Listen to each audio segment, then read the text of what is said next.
అప్పుడే పుట్టిన పిల్లల్లో హీరింగ్ టెస్ట్ చేయడానికి ఎలాంటి స్క్రీన్ టెస్ట్లు అవసరమవుతాయి అని చాలా మంది అడుగుతూ ఉంటారు. నేను doctor Nandini, Gowda Ramesh ENT hospital, Kukatpally Y junction, Hanamkonda, Chandanagar. ఈ అప్పుడే పుట్టిన పిల్లల్లో హీరింగ్ స్క్రీనింగ్ టెస్ట్లు అంటే otoacoustic emissions and BERA అంటే brain stem evoked response audiometry. ఈ ఫోటో అకాస్టిక్ ఎమిషన్స్ ఈ టెస్ట్ మన ఇన్నర్ ఇయర్ లో ఉండే అవుటర్ హెయిర్ సెల్ ఫంక్షన్ ని అసెస్ చేస్తుంది. ఇది very painless and non invasive, very safe method and it takes only 5 to 10 minutes. దానికి ఇంజెక్షన్స్ కానీ అలాంటివి ఏమీ అవసరం ఉండవు. బేబీ పడుకున్నప్పుడు కూడా ఇది టెస్ట్ చేయవచ్చు. దీంట్లో స్మాల్ సాఫ్ట్ ప్రోబ్ చెవిలో పెట్టడం వల్ల దాన్ని క్లిక్ క్లిక్ సౌండ్ వస్తుంటాయి.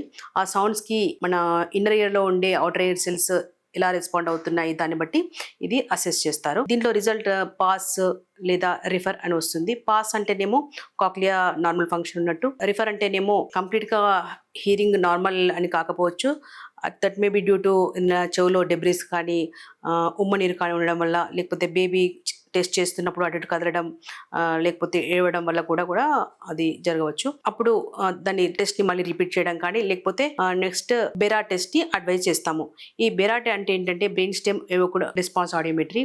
ఇది సౌండ్ సిగ్నల్స్ ఇయర్ నుండి బ్రెయిన్ లో ఉండే బ్రెయిన్ స్టెమ్ వరకు ఎలా ట్రావెల్ అవుతున్నాయో అది అసెస్ చేసి అది డిగ్రీ ఆఫ్ హియరింగ్ లాస్ ని చెప్తుంది. దీంట్లో ఈ టెస్ట్ అనేది వెరీ రిలయబుల్ అండ్ కన్ఫర్మేటెడ్ టెస్ట్. ఇది చిన్న పిల్లల్లో చేయవచ్చు, ఇంకా అప్పుడే పుట్టిన పిల్లల్లో కూడా చేయవచ్చు. ఈ మెంటల్ రిలేటెడ్ వాళ్ళలో కూడా ఈ టెస్ట్ చేయవచ్చు. హీరింగ్ ఎయిడ్స్ అమర్చే ముందు లేదా కాక్లియర్ ఇంప్లాంట్ సర్జరీ చేసే ముందు కూడా ఈ బెరా టెస్ట్ చేయడం జరుగుతుంది.